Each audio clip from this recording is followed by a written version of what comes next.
Quando uma criança de 7 anos é vendida pela própria avó, ela não só perde a infância, perde a alma. Durante 10 anos, vivi no inferno, enquanto os adultos que deviam me proteger contavam o dinheiro da minha dor. Bom dia, meus queridos. Aqui é a vovó Zuleide, com meus 72 anos bem vividos, falando diretamente da minha casinha simples em Candeias, na Bahia, onde o vento do mar traz um pouco de alívio para o calor e para as memórias pesadas. Quem me vê hoje, com meus cabelos brancos, minhas plantas no quintal e meu terço sempre à mão, jamais imaginaria o que vivi quando criança. Antes de começar essa história difícil, queria agradecer de coração a vocês que estão me assistindo. Se essa história tocar seu coração, deixe seu like, se inscreva no canal e me conta nos comentários de qual cantinho do Brasil você está me ouvindo. Isso me dá força para continuar dividindo essas histórias que precisam ser contadas. Nasci em 1953, numa cidadezinha do interior da Bahia, tão pequena que nem no mapa aparecia direito. Eram só algumas ruas de terra, uma igrejinha, uma escola que só ia até a 4ª série e muita, muita pobreza. Minha mãe trabalhava na roça de sol a sol e meu pai, bem, ele sumiu antes mesmo de eu nascer, como tantos outros homens daquela época. Morávamos num barraco simples nos arredores da cidade, eu, minha mãe e minha avó Josefa, ou Vó Zefa, como todos a chamavam. Ela era uma mulher forte, de pele escura enrugada pelo sol, mãos calejadas e um olhar que parecia feito de pedra. Nunca a vi sorrir, nem uma vez sequer em todos os anos que vivemos juntas. Nossa casa era de taipa, chão batido, telhado que vazava quando chovia forte. Dormíamos as 3 num único cômodo, separado da cozinha só por uma cortina velha. Não tinha banheiro dentro de casa. Era uma casinha de madeira no fundo do quintal, daquelas com um buraco no chão que a gente chamava de fossa. À noite, usávamos um urinol embaixo da cama para não ter que sair no escuro. A fome era nossa companheira constante. Tinha dias que a única refeição era um pirão ralo, feito com farinha e um pouco de água com sal. Quando minha mãe conseguia trazer alguma verdura da roça onde trabalhava, era festa. Carne? Só em ocasiões muito especiais, talvez uma vez por mês, e mesmo assim era mais osso que carne mesmo. Mesmo com toda essa pobreza, eu tinha minhas alegrias de criança. Brincava com bonecas feitas de espiga de milho, corria descalça pelo terreiro, subia nas árvores para pegar fruta. Na escola, apesar das dificuldades, eu me destacava. A professora Dona Lourdes sempre dizia que eu era inteligente, que podia ser alguém na vida se estudasse. Foi logo depois que completei 7 anos que tudo mudou. Lembro como se fosse hoje. Era um domingo de manhã, minha mãe tinha saído para trabalhar na casa de uma família rica da cidade. Mesmo no domingo, porque precisava do dinheiro extra. Eu estava no quintal, brincando com pedrinhas, quando minha avó me chamou. Zuleide, vem cá, que hoje tem serviço. Estranhei, porque domingo era dia de descanso, mesmo para gente pobre. Mas obedeci, como sempre fazia. Vó Zefa tinha a mão pesada e não tolerava desobediência. Ela me levou para dentro, me deu um banho caprichado, coisa rara naquela casa onde a água era pouca e preciosa. Penteou meus cabelos com cuidado, fez 2 tranças bem feitas. Depois pegou um vestido que eu só usava para ir à missa no Natal, um vestidinho branco com detalhes em renda que minha mãe tinha comprado numa feira. Vó, por que tô me arrumando assim? É dia de festa? Perguntei confusa. Não faz pergunta, menina, só se arruma direito. Hoje vamos na casa de um homem importante que vai ajudar a família. Senti um frio na barriga que não soube explicar na época. Hoje sei que era o instinto tentando me alertar do perigo, mas criança não entende essas coisas. Criança confia nos adultos, principalmente nos que deveriam protegê-la. Caminhamos por quase 1 hora, saindo da cidadezinha em direção a uma fazenda que ficava afastada. Era uma casa grande, de alvenaria, com varanda na frente e um carro estacionado. Coisa rara naqueles tempos e naquele lugar. Devia ser gente rica mesmo. Um homem nos esperava na varanda. Era velho para os meus olhos de criança. Devia ter uns 50 anos. Barrigudo, suado, com um bigode grosso e mãos peludas. Ele olhou para mim de um jeito que me fez querer me esconder atrás da minha avó. É essa? Ele perguntou, me examinando de cima a baixo. É sim, seu Antenor. Limpa, saudável, como combinamos. 7 aninhos, fez mês passado. Eles conversaram mais um pouco, em voz baixa. Vi quando ele entregou algumas notas de dinheiro para minha avó, que guardou rapidamente no sutiã. Pode deixar que eu trago ela de volta antes do anoitecer, disse o homem. Foi aí que entrei em pânico. Minha avó ia me deixar ali, com aquele homem estranho? Agarrei a saia dela, implorando para não me deixar. Vó, não vá embora, quero ir com a senhora, por favor. Ela se abaixou, segurou meus ombros com força e falou num tom que não admitia discussão. Escuta aqui, Zuleide, você vai ficar e ajudar seu Antenor no serviço que ele precisar. É trabalho de mulher, entendeu? Toda menina tem que aprender. Se você não for boa, a gente não come essa semana. Tá entendendo? Assenti com a cabeça, engolindo o choro. Ela nunca tinha falado assim comigo, com aquele olhar frio. Como se eu fosse uma mercadoria, não sua neta. E não vai contar nada para sua mãe quando voltar. Isso é segredo nosso. Se contar, vou saber, e você vai apanhar até não conseguir sentar. Tá me ouvindo? Novamente, apenas concordei, paralisada pelo medo. Ela se virou e foi embora sem olhar para trás nem uma vez. Me deixou ali, sozinha com aquele homem que sorria de um jeito que me dava arrepios. Vem, menina, vamos entrar. Tenho um serviço para você lá dentro.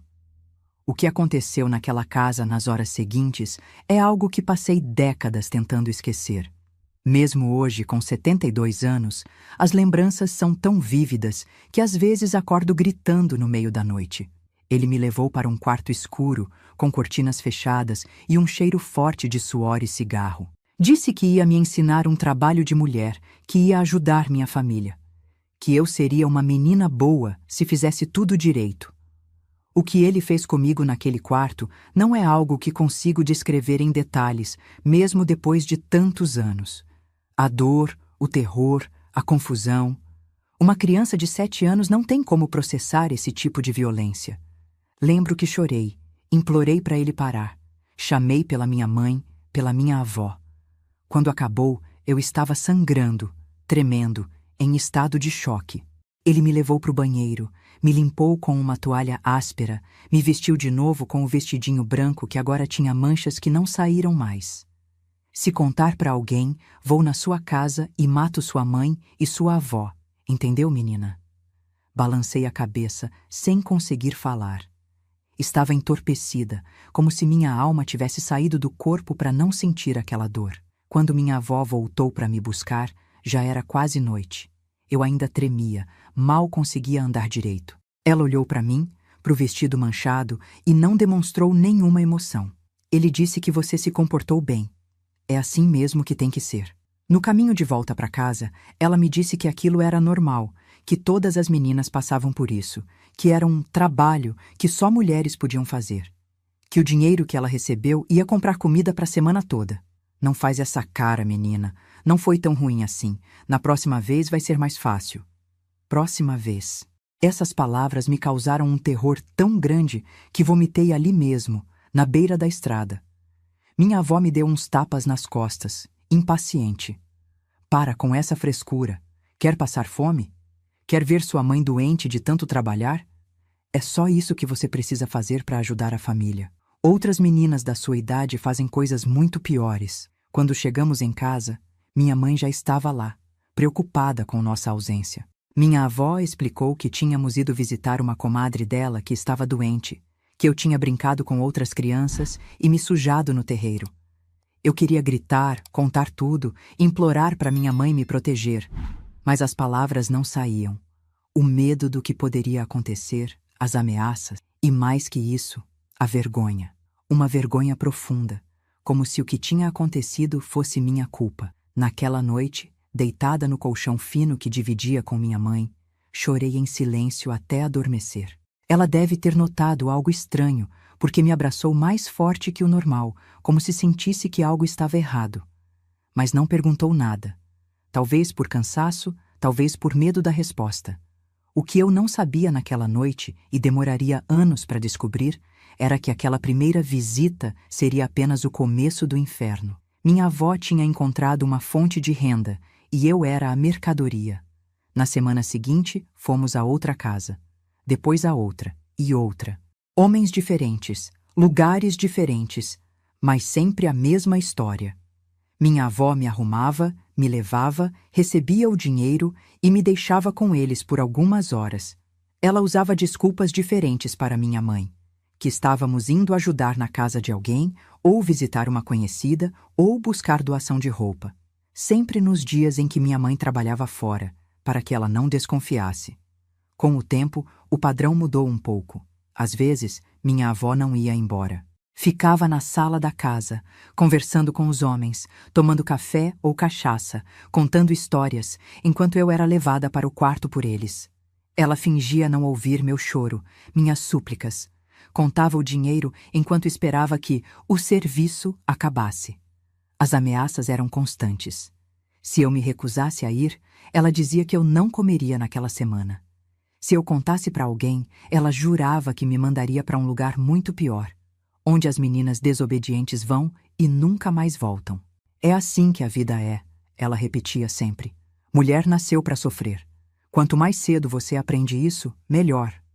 Uma vez, tentei resistir. Me escondi embaixo da cama quando ela me chamou para o serviço. Ela me arrastou pelos cabelos, me deu uma surra com a cinta do avental que usava e me trancou no quartinho dos fundos, onde guardávamos lenha e ferramentas. Fiquei lá 2 dias, sem comida, só com um pouco de água que ela jogava num prato de vez em quando, como se eu fosse um cachorro. Quando finalmente me tirou de lá, eu estava tão fraca e com tanto medo que não resisti mais quando ela me arrumou para mais uma visita. O dinheiro que ela recebia nunca parecia ser suficiente. Nossa casa continuava pobre, a comida continuava escassa. Mais tarde, descobri que boa parte ia para a cachaça que ela bebia escondida e para jogos de azar com outras mulheres do bairro. Tentei contar para minha mãe uma vez, quando tinha quase 8 anos. Esperei um momento em que estávamos sozinhas. Minha avó tinha saído para comprar algo na venda. Mãe, comecei, a voz tremendo. A avó Zefa me leva para casa de homens. Não consegui terminar. O tapa veio forte, me deixando com a marca dos 5 dedos no rosto. Que mentira é essa que você está inventando da sua avó? Ela que cuida de você enquanto eu me mato de trabalhar. Que vergonha, Zuleide! Que ingratidão! Nunca mais tentei contar. Entendi que estava sozinha naquele pesadelo. Os anos foram passando e o horror continuou. Dos 7 aos 9, dos 9 aos 10. Cada ano trazia novos homens, novas casas, novos abusos. Minha avó me transportava de diferentes maneiras para não levantar suspeitas, às vezes a pé por trilhas escondidas, às vezes de carona em carroças, algumas vezes em carros quando o cliente era rico o suficiente para buscar a gente. Lembro de uma vez, devia ter uns 9 anos, que fui levada no porta-malas de um carro. Estava escuro, quente. Eu mal conseguia respirar. Quando chegamos e o porta-malas abriu, vi que estávamos numa casa grande, numa cidade vizinha. Tinha outros homens esperando. Naquela noite foram 3, um depois do outro. Minha avó ficou na varanda, bebendo cachaça com mais 2, esperando sua vez de receber o pagamento. Cheguei em casa de madrugada, machucada, sangrando, com febre alta. Minha mãe estava desesperada, tinha chamado vizinhos para nos procurar. Minha avó inventou que tínhamos ido visitar uma parente doente em outra cidade, que o ônibus quebrou na volta, que tivemos que esperar na estrada. E por que ela tá assim? Parece que apanhou. Minha mãe gritou, me examinando à luz do lampião. Caiu do barranco perto do ponto de ônibus. Você sabe como ela é desastrada, respondeu minha avó, com aquela cara de pedra que nunca mostrava emoção. Fiquei doente por dias, com febre, dores pelo corpo, uma infecção que me fazia chorar cada vez que ia ao banheiro. Minha mãe fez chás, aplicou compressas, rezou muito. Minha avó apenas observava, irritada pelo atraso que minha doença causava nos trabalhos. Assim que melhorei um pouco, ela já estava me preparando para a próxima visita. Era como se nada tivesse acontecido. Como se quase morrer fosse apenas um inconveniente temporário. Anda logo, menina. Perdemos quase 2 semanas com essa manha sua. O dinheiro não cai do céu, não. A essa altura, eu já tinha quase 10 anos. Não era mais uma criancinha inocente. Começava a entender o que estava acontecendo comigo, mesmo sem ter palavras para descrever. Sabia que o que minha avó chamava de trabalho de mulher era errado, que outras meninas da minha idade não passavam por isso. Via como as outras garotas da escola brincavam despreocupadas, como tinham brilho nos olhos, como ainda acreditavam em coisas boas. Enquanto eu já estava morta por dentro. Só meu corpo continuava funcionando, como uma boneca quebrada que alguém força a se mover. Na escola, meus professores notavam que algo estava errado. Eu, que tinha sido uma aluna brilhante, agora mal conseguia me concentrar. Tinha pesadelos em sala de aula. Me assustava quando alguém me tocava, mesmo que fosse só um tapinha no ombro. Meu caderno tinha desenhos escuros, assustadores, que faziam a professora me olhar com preocupação. Zuleide, tá acontecendo alguma coisa em casa? Dona Lourdes perguntou uma vez, me chamando depois da aula. Abri a boca para falar, para finalmente pedir ajuda a alguém. Mas nesse exato momento, vi minha avó parada na porta da sala, me observando com aqueles olhos de pedra. Ela tinha vindo me buscar na escola, coisa que nunca fazia normalmente. Nada não, professora, murmurei, baixando os olhos. Só tô cansada. Dona Lourdes olhou de mim para minha avó, e algo em seu olhar me disse que ela suspeitava. Mas o que podia fazer? Naquela época, naquele lugar, questionar uma avó sobre como criava a neta era impensável. A ripa de pau e o cinto na bunda eram considerados métodos normais de educação. Além disso, minha avó era respeitada na comunidade, ou pelo menos temida. Todos conheciam seu temperamento difícil, sua língua afiada, sua capacidade de guardar rancor por décadas. Ninguém queria se meter com Josefa. Foi por volta dessa época que comecei a planejar minha fuga. Não sabia para onde iria, como sobreviveria, mas qualquer coisa parecia melhor do que continuar naquela vida. Comecei a guardar pequenas coisas, um pedaço de pão escondido, algumas moedas que encontrava na rua, um mapa da região que arranquei de um livro da escola. Meus queridos, me dói reviver essas memórias. Às vezes preciso parar, respirar fundo e lembrar que aquela menininha assustada conseguiu sobreviver, que estou aqui hoje, tantos anos depois, podendo contar essa história para vocês. Se você está me acompanhando até aqui, muito obrigada. Sei que não é fácil ouvir essas coisas. Mas é importante que essas histórias sejam contadas, que esses segredos obscuros venham à luz. Porque em algum lugar, neste exato momento, há uma criança passando por algo parecido, achando que está sozinha, que ninguém vai acreditar nela. O pior ainda estava por vir na minha história. Aos 10 anos, quando achei que já tinha vivido o pior que a vida podia oferecer, descobri que o inferno tem muitos andares e que eu estava apenas começando a descida. A vida tem um jeito cruel de nos fazer aceitar o inaceitável. Quando o terror se repete dia após dia, semana após semana, ele vai perdendo aquele impacto inicial. Não porque dói menos, nunca doeu menos, mas porque seu corpo e sua mente criam mecanismos para continuar funcionando apesar da dor. É como se uma parte de você se desligasse, saísse do corpo e observasse de longe o que está acontecendo. Foi isso que aconteceu comigo entre os 10 e os 12 anos. O que antes me causava pânico agora era rotina, terrível, dolorosa, mas rotina. Eu sabia exatamente o que esperar quando minha avó me chamava com aquele tom específico de voz. Zuleide, arruma o cabelo que hoje tem serviço. As visitas tinham um padrão, 2, às vezes 3 vezes por semana, quase sempre à tarde, quando minha mãe estava no trabalho. Homens diferentes, mas com o mesmo olhar.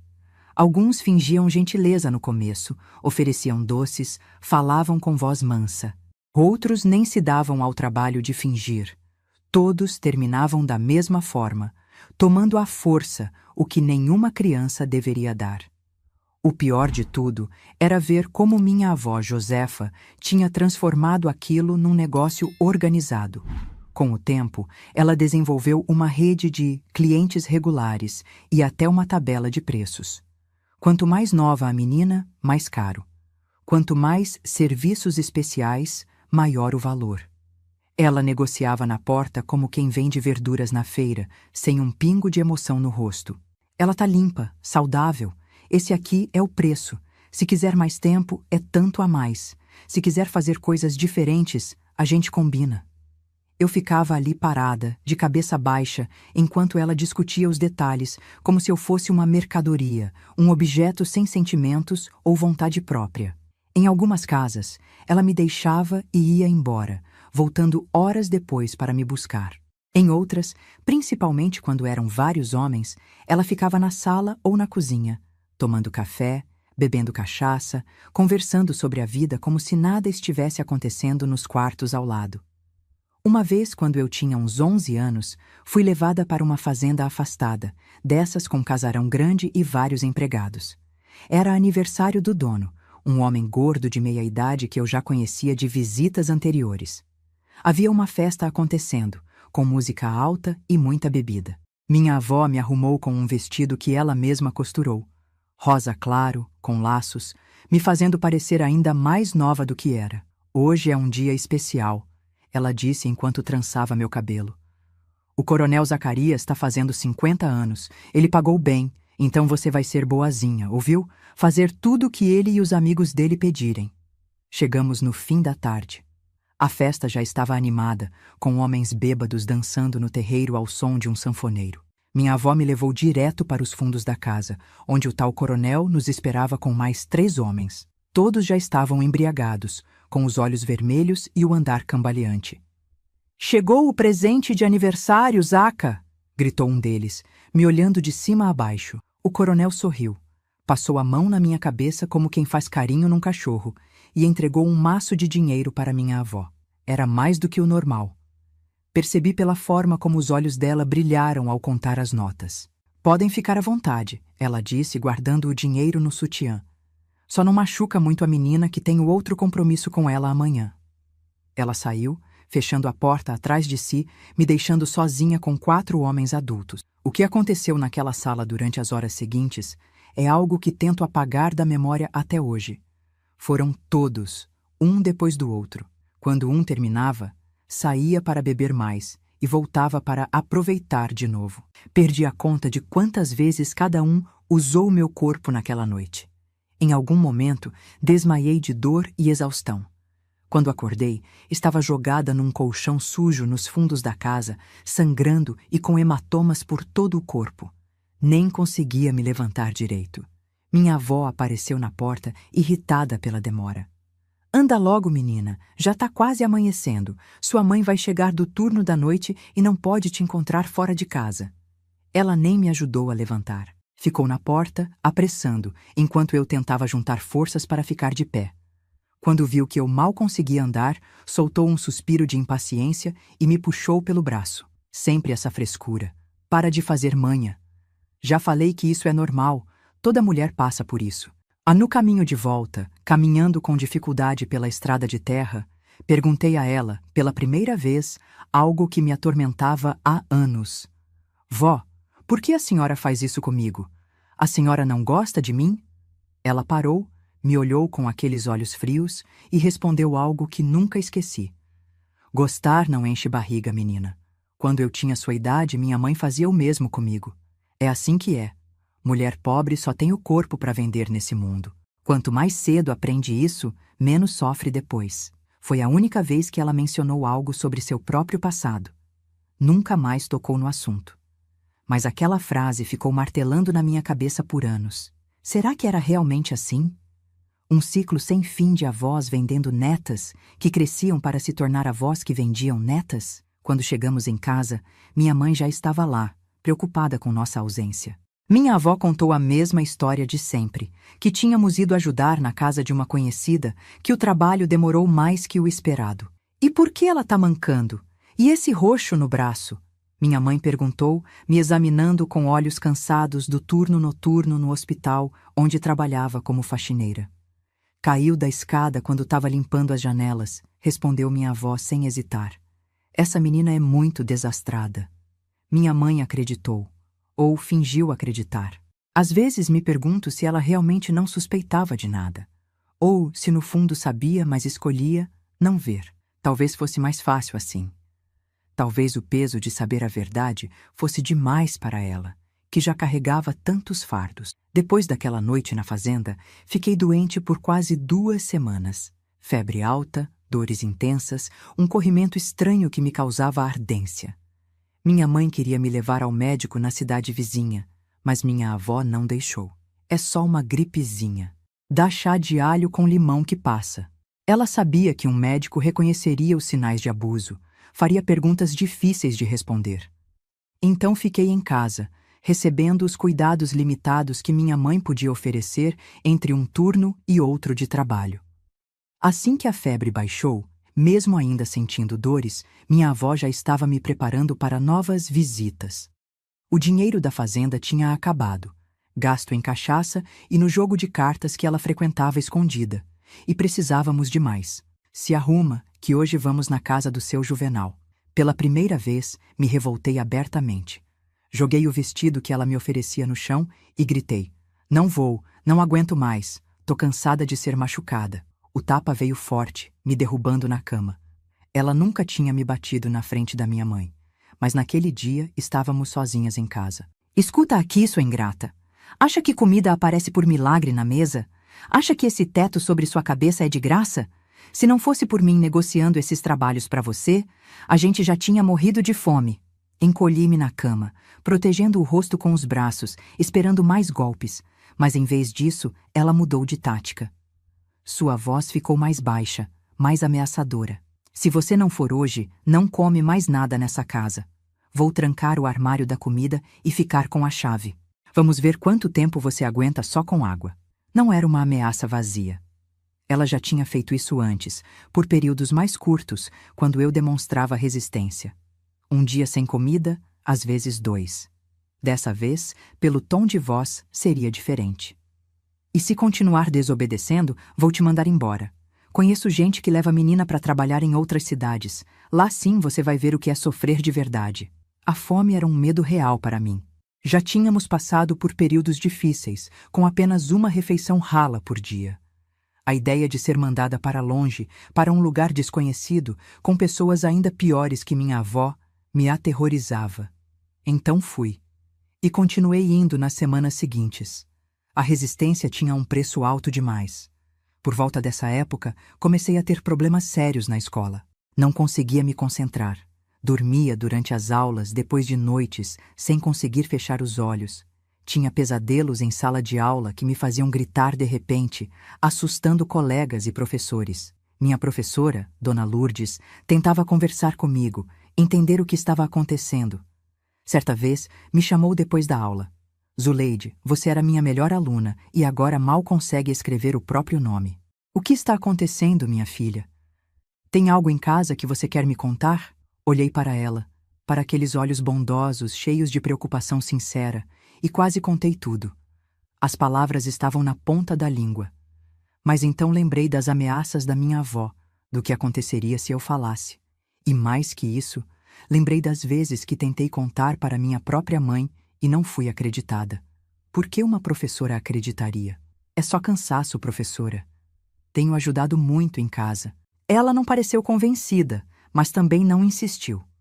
Naquela época, problemas de família eram considerados assunto privado em que ninguém de fora devia interferir.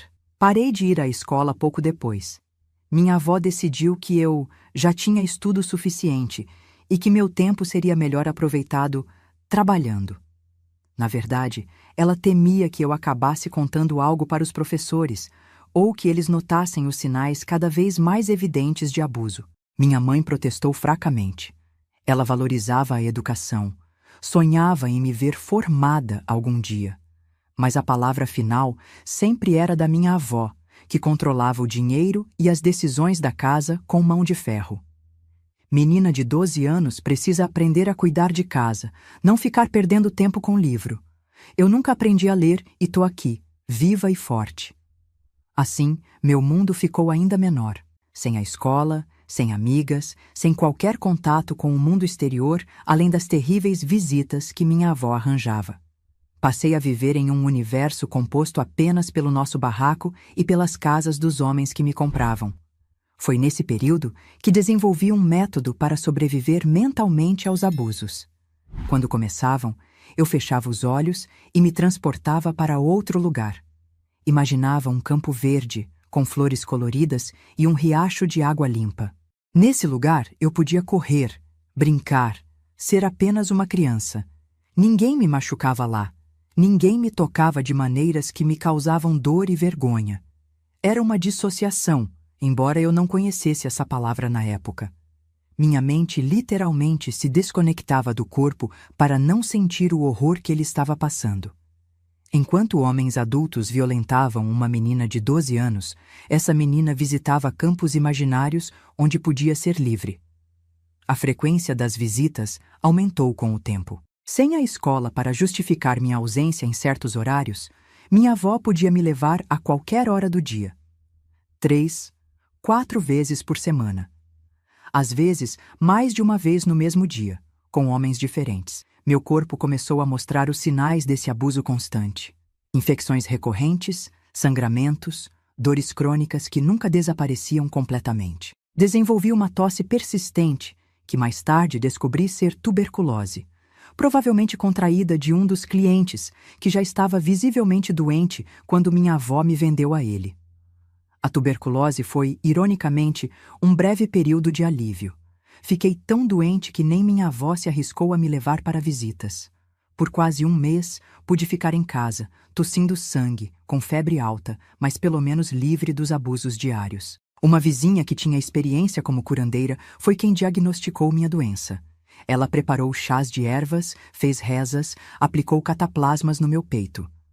Lentamente comecei a melhorar. Assim que a febre cedeu e a tosse diminuiu, minha avó já estava planejando me colocar de volta ao trabalho. Mas a vizinha curandeira, Dona Nazaré, intercedeu. A menina ainda tá fraca, Josefa. Se forçar ela agora, pode ter uma recaída pior. Tuberculose não é brincadeira. Foi a primeira vez que vi alguém enfrentar minha avó diretamente. Dona Nazaré não tinha medo dela, talvez por ser mais velha, talvez por ter respeito na comunidade como curandeira. O fato é que minha avó hesitou, recuou temporariamente. Tá bom. Ela pode descansar mais uma semana, mas depois volta ao serviço normal. Aquela semana extra foi preciosa. Recuperei um pouco das forças, não apenas físicas, mas mentais. E o mais importante, recebi visitas diárias de Dona Nazaré, que vinha verificar meu estado e trazer mais de seus remédios caseiros. Foi durante uma dessas visitas, quando estávamos sozinhas, minha avó tinha saído e minha mãe estava no trabalho, que ela me fez a pergunta que mudaria tudo. Menina, o que sua avó anda fazendo com você? Esse corpo tá marcado demais para ser só quedas e acidentes. O olhar dela era diferente de qualquer outro que já tinha visto. Não havia julgamento, nem desconfiança, apenas uma compaixão profunda que quebrou todas as minhas defesas. Pela primeira vez em anos, contei a verdade. Contei tudo, desde a primeira visita aos 7 anos até os abusos múltiplos e frequentes que sofria agora, aos 12. Chorei tanto que mal conseguia falar em alguns momentos. Dona Nazaré apenas segurou minhas mãos, ouvindo em silêncio, ocasionalmente limpando suas próprias lágrimas. Quando terminei, esperava ver descrença em seus olhos, como tinha visto nos da minha mãe. Mas o que vi foi raiva, não direcionada a mim, mas à situação, à minha avó, aos homens que tinham abusado de uma criança. Minha filha, ela disse finalmente, o que fizeram com você é crime, dos piores que existem. Sua avó não tem direito de vender seu corpo assim. Ninguém tem. Tá. Aquelas palavras foram como água no deserto. Alguém finalmente validava o que eu sentia intuitivamente, que aquilo era profundamente errado, que eu não merecia passar por aquilo, que não era normal nem aceitável. A gente precisa tirar você daqui, Dona Nazaré continuou, segurando minhas mãos com força. Conheço gente na cidade grande que pode ajudar. Tem casas de acolhimento para meninas como você. Pela primeira vez em anos, senti algo diferente do medo e da resignação. Senti esperança. Uma pequena chama, frágil, mas real. Minha mãe... Comecei pensando no que aconteceria com ela se eu fugisse. Sua mãe é adulta. Pode se cuidar. Ou vir junto se quiser. Mas você é criança, Zuleide. Precisa ser protegida. Naquela noite, não consegui dormir. A ideia de escapar, de encontrar segurança, de nunca mais ter que suportar as mãos daqueles homens no meu corpo, era poderosa demais para permitir o sono. Mas o destino tem um jeito cruel de interferir nos momentos mais importantes. Na manhã seguinte, Dona Nazaré foi encontrada caída em seu quintal. Um derrame, disseram os vizinhos. Ela foi levada às pressas para o hospital da cidade vizinha, mas não resistiu. Minha única aliada, minha chance de salvação, partiu deste mundo antes de poder me ajudar. A notícia me atingiu como um soco no estômago. A pequena chama de esperança que tinha nascido se apagou brutalmente. Estava sozinha novamente, presa na mesma situação desesperadora, sem saída à vista. 2 semanas depois, minha avó me levou para uma visita que mudaria tudo. Era um homem que eu nunca tinha visto antes, num sítio afastado. Algo nele era diferente dos outros. Um olhar mais frio, mais calculista. Quando entrei no quarto onde ele esperava, senti um calafrio que não era apenas de medo, mas de puro terror. O que aconteceu naquele quarto nas horas seguintes foi tão brutal, tão desumano, que mesmo agora, 60 anos depois, não consigo descrever em detalhes. Ele não queria apenas abusar de mim. Queria me machucar, me humilhar, me destruir completamente. Em determinado momento, quando achei que já tinha suportado o pior, ele colocou as mãos no meu pescoço e começou a apertar. Forte, cada vez mais forte. Olhei nos olhos dele e vi algo que nunca tinha visto antes: o desejo de matar. Ninguém vai sentir sua falta, sua vagabundinha, ele sussurrou enquanto apertava. Sua avó já recebeu o dinheiro.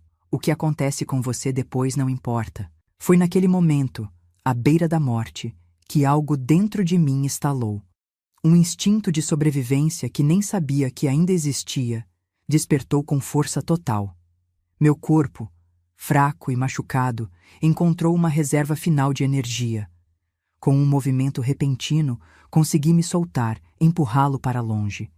Ele, surpreso com minha resistência inesperada, caiu para trás, batendo a cabeça na quina da mesa de cabeceira. Não parei para ver se estava ferido. Não parei para pegar minhas roupas. Corri, nua, sangrando, para fora daquele quarto, daquela casa, daquela vida que não era vida. A estrada de terra se estendia à minha frente, sob um céu que começava a escurecer. Não sabia para onde estava indo.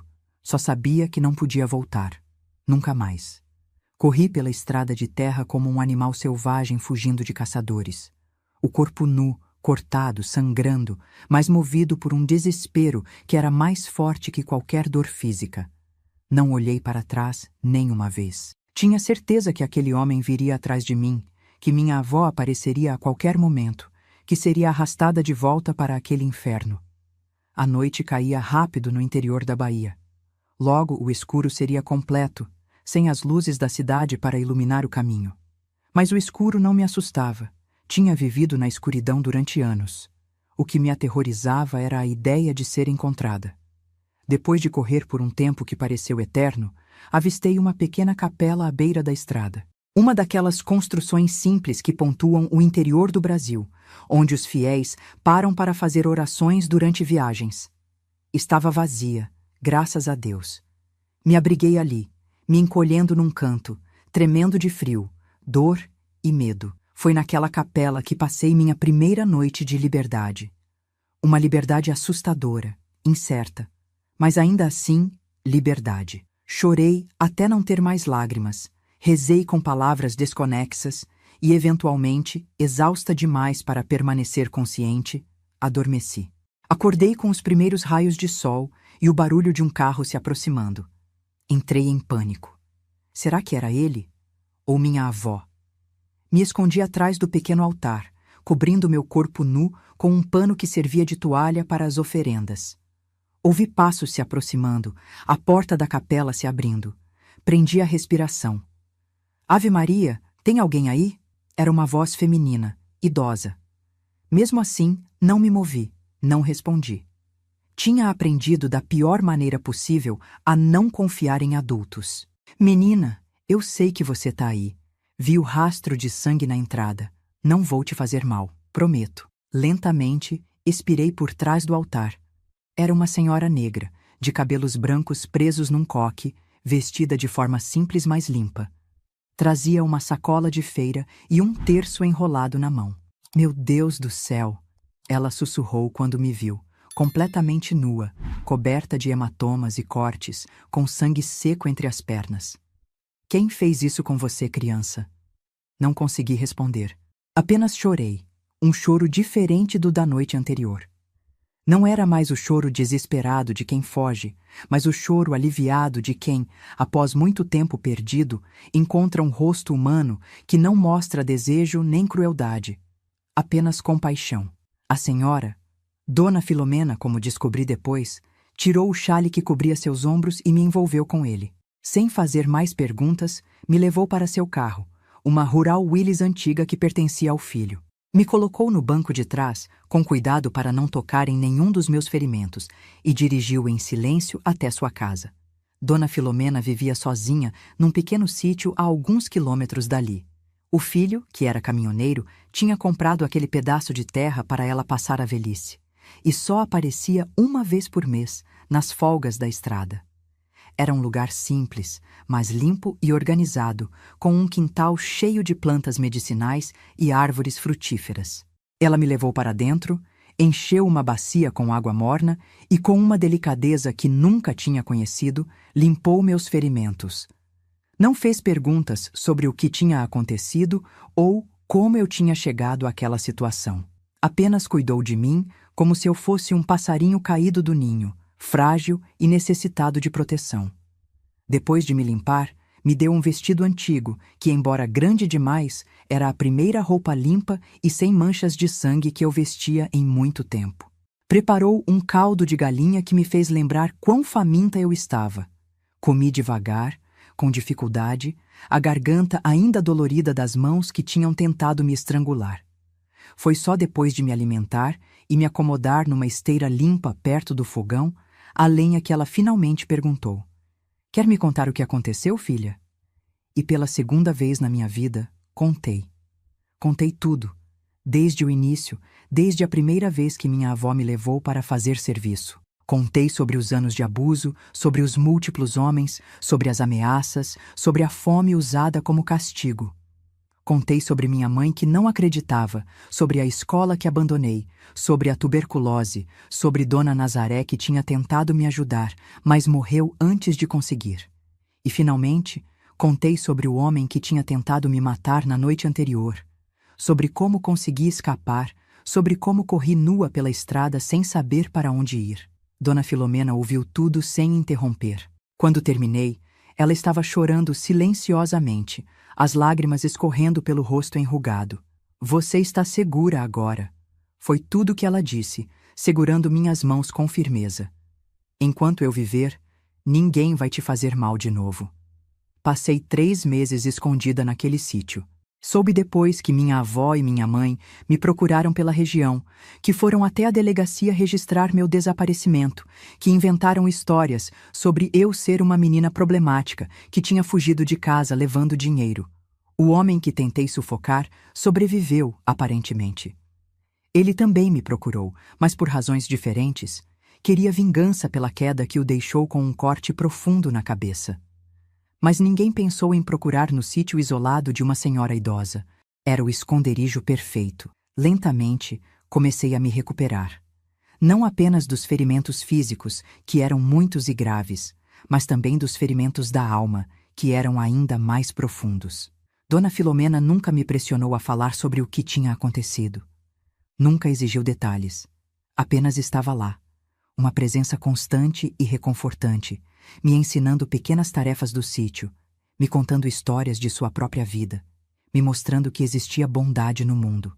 Ela era benzedeira e curandeira, conhecida na região por suas receitas de remédios naturais. Com ela, aprendi o poder das plantas, quais curavam feridas, quais acalmavam a mente, quais fortaleciam o corpo. Era um conhecimento ancestral, passado de geração em geração, que ela agora compartilhava comigo. "Essas plantas são a sabedoria da terra", ela me dizia enquanto colhíamos ervas no quintal. "Elas não julgam, não machucam, só curam e fortalecem quem sabe respeitá-las. Foi com suas ervas e benzimentos que ela tratou não apenas meus ferimentos externos, mas também os internos, as infecções recorrentes, as dores crônicas, os danos causados por anos de abusos e pelo aborto forçado que minha avó tinha provocado com um chá forte quando fiquei grávida aos 12 anos. Sim, porque houve um bebê antes da minha fuga. Um bebê que nem cheguei a conhecer, que foi expulso do meu corpo ainda em formação com ervas amargas que me fizeram sangrar por dias, delirando de dor no chão do nosso barraco. Minha avó se recusou a chamar ajuda, dizendo que era frescura, que mulher foi feita para aguentar dor. Quase morri naquela ocasião. E uma parte de mim realmente morreu. Uma inocência que jamais recuperei. Dona Filomena ouviu essa história com lágrimas nos olhos e depois me levou para um cantinho especial do quintal, onde plantou uma roseira. Essa é a roseira do anjinho, ela explicou, para honrar a vida que não pôde florescer, para que você saiba que aquela criança não foi culpada de nada, nem você. A culpa foi deles, só deles. Foi a primeira vez que alguém reconheceu o bebê que perdi. A primeira vez que pude chorar abertamente por aquela perda, sem vergonha ou culpa. Aquela roseira se tornou um lugar de cura para mim. Eu a regava diariamente, conversava com ela, confessava meus medos e esperanças. E ela crescia, forte e resiliente, assim como eu começava a crescer. Depois de 3 meses, quando meus ferimentos físicos já tinham cicatrizado e eu já não acordava gritando todas as noites, Dona Filomena me chamou para uma conversa séria. Zuleide, você sabe que não pode ficar escondida aqui para sempre. Tem 12 anos, precisa estudar, ter uma vida normal. E eu já estou velha. Não sei quanto tempo mais terei nessa terra. O pânico me invadiu imediatamente. Voltar para casa era impensável. Voltar para minha avó, para aqueles homens, preferia morrer. Não vou te mandar de volta para aquele inferno, ela garantiu, vendo meu medo. Mas conheço um lugar em Salvador onde cuidam de meninas que sofreram como você. Um abrigo dirigido por freiras. Lá você pode estudar, ter uma cama limpa, comida na mesa e, principalmente, segurança. Salvador parecia outro mundo. Nunca tinha saído do interior, nunca tinha visto o mar, nunca tinha imaginado uma vida além daquelas estradas de terra e casinhas simples. A ideia me aterrorizava e me fascinava ao mesmo tempo. E se eles me encontrarem lá? E se minha avó descobrir onde estou? Eles não vão encontrar. Salvador é grande demais, e no abrigo ninguém vai entregar você. As freiras são rígidas, mas justas. Protegem suas meninas como leoas. Assim, numa manhã de outubro de 1966, embarquei no ônibus para Salvador, acompanhada por Dona Filomena. Ela tinha vendido algumas galinhas e um porco para comprar as passagens e algumas roupas novas para mim. As primeiras roupas realmente minhas que já tinha possuído. A viagem durou horas que pareceram dias.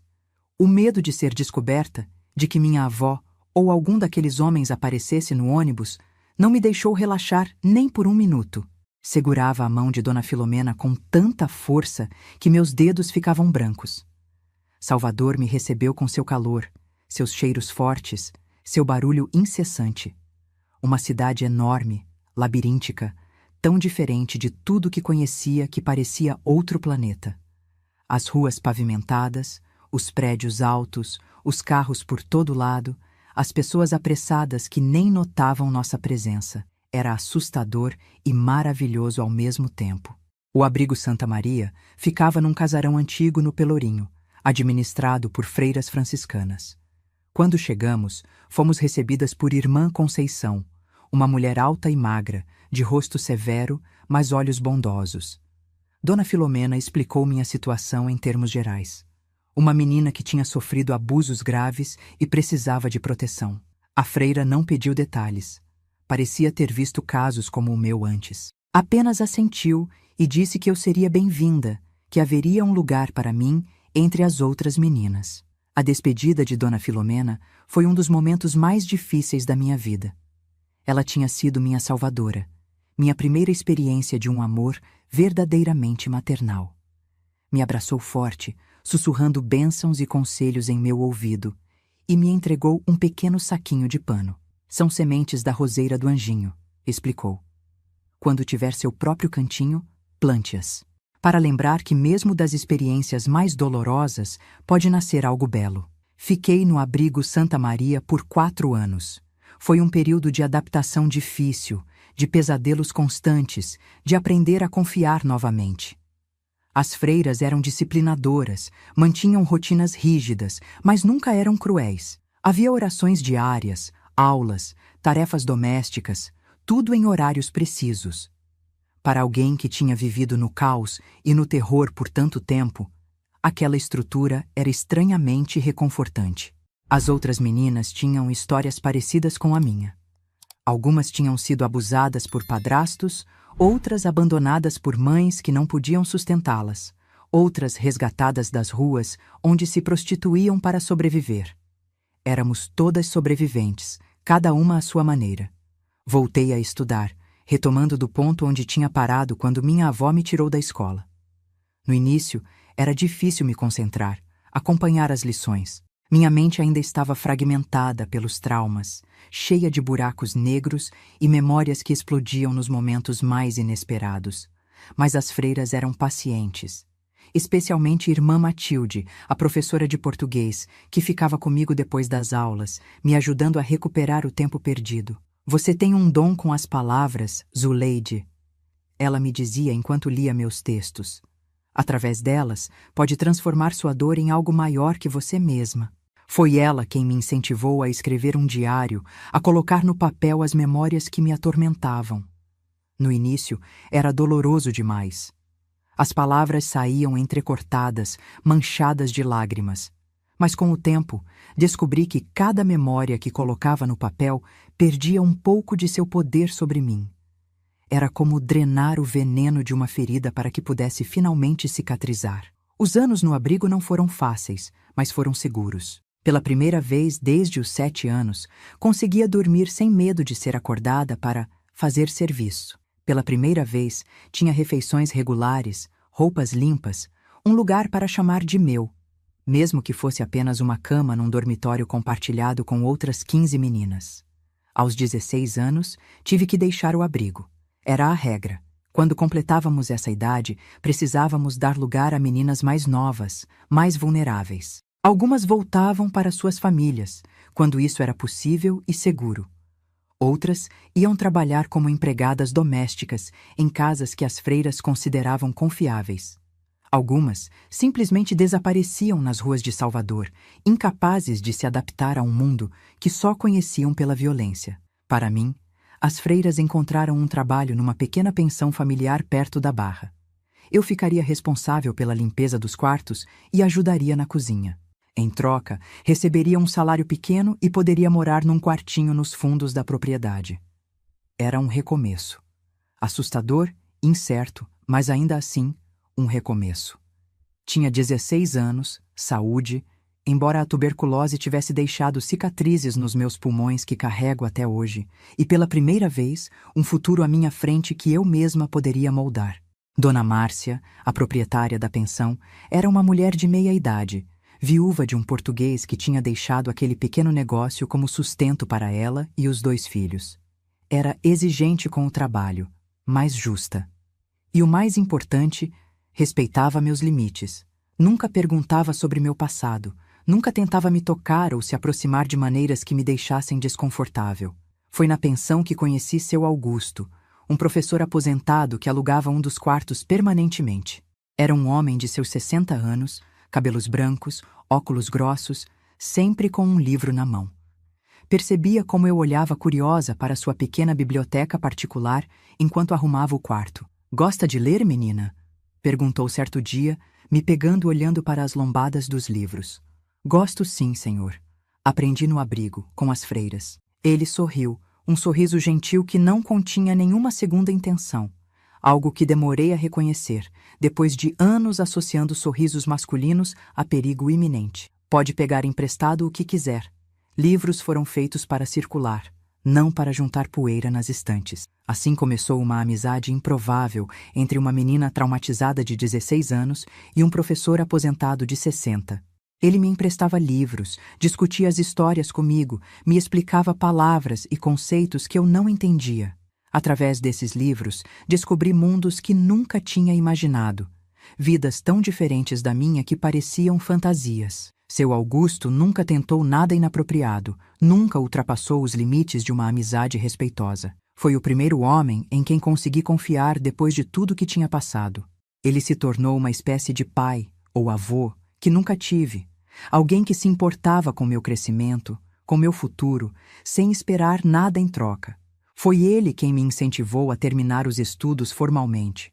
Com sua ajuda, me matriculei num curso supletivo noturno. Trabalhava na pensão durante o dia e estudava à noite.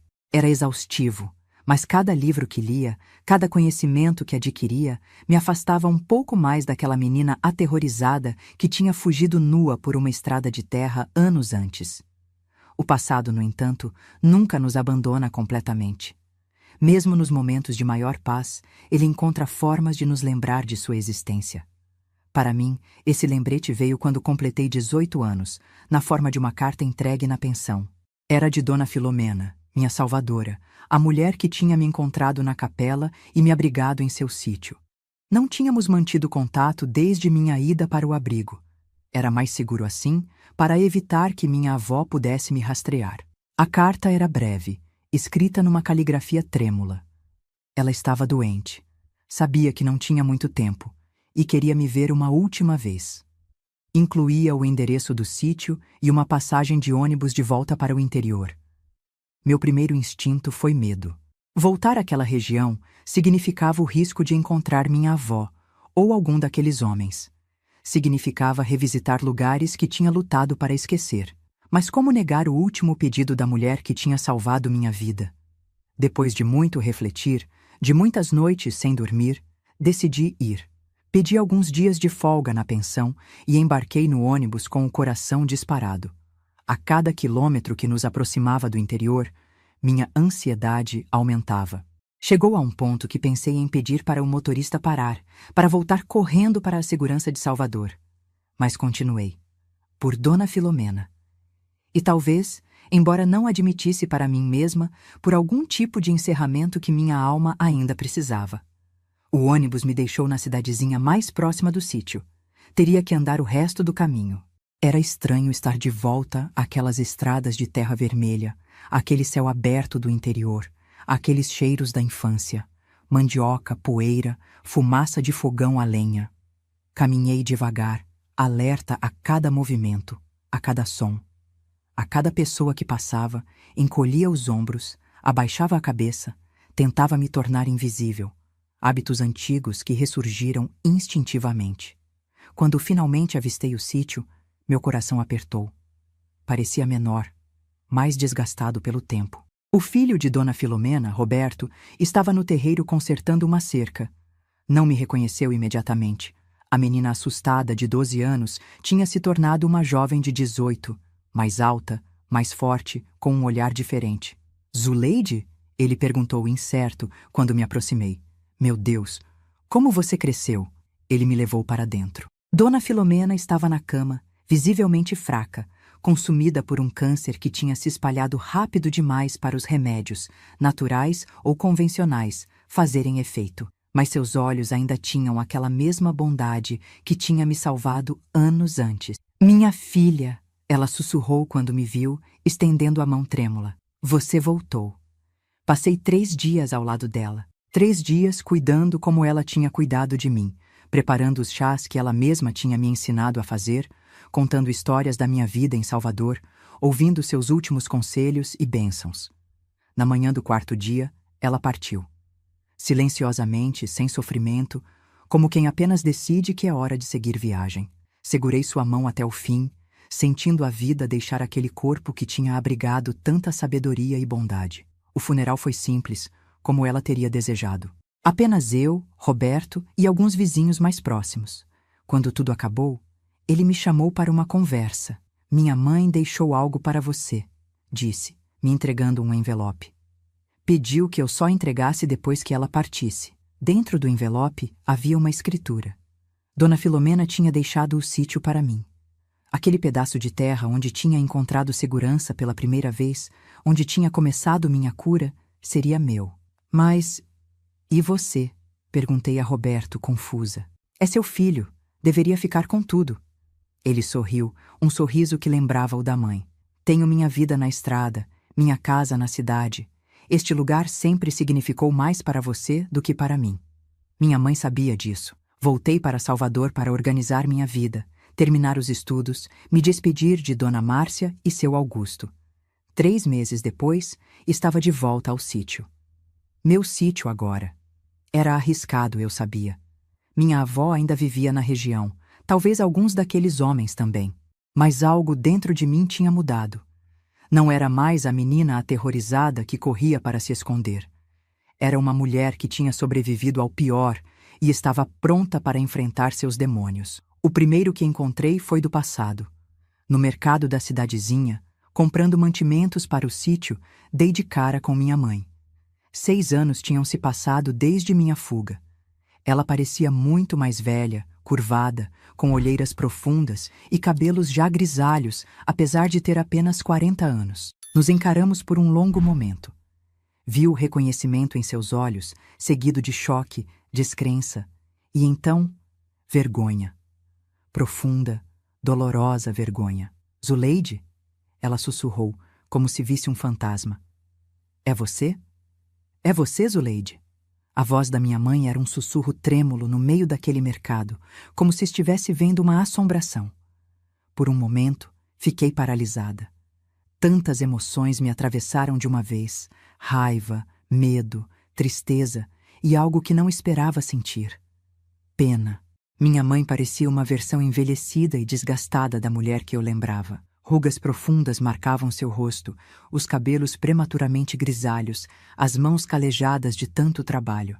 Seus olhos, porém, eram o que mais me impactou. Olhos vazios, derrotados, de quem carregava um peso grande demais. Sim, sou eu, respondi, surpreendentemente calma. Ela deu um passo hesitante em minha direção, as mãos estendidas como quem quer tocar algo para confirmar que é real. Instintivamente recuei. 6 anos não tinham sido suficientes para apagar o reflexo do medo. Pensamos que você tinha morrido, ela disse, a voz embargada. Depois que você fugiu, aquele homem, ele disse que tinha... Deixou a frase no ar, incapaz de completar. Não precisava. Entendi o que tinha acontecido. O homem que tentou me matar deve ter dito que conseguiu, que meu corpo estava em algum lugar na mata. Era mais fácil para ele do que admitir que uma menina de 12 anos tinha escapado de suas mãos. Estou viva, confirmei, sentindo uma estranha força crescer dentro de mim. Sobrevivi. Não disse como, nem onde. Algumas coisas não precisavam ser compartilhadas. Pelo menos não ali, no meio de um mercado cheio de olhos curiosos e ouvidos atentos. Sua avó? Começou ela, mas a interrompi. Não quero saber dela.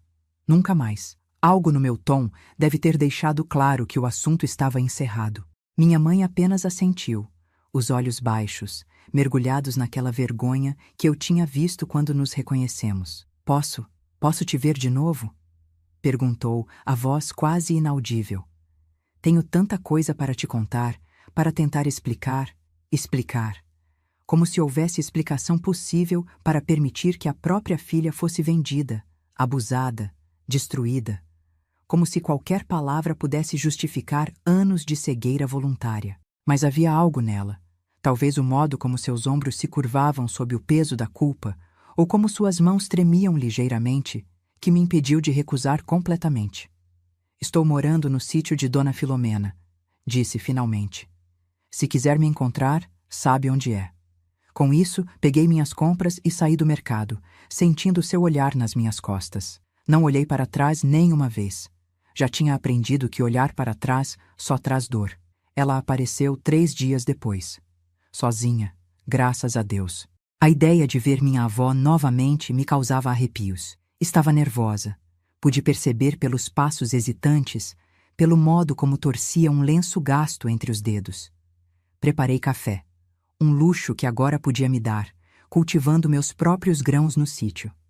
Sentamos na varanda, o mesmo lugar onde Dona Filomena tinha me ensinado sobre as ervas e plantas medicinais, onde tinha começado minha cura.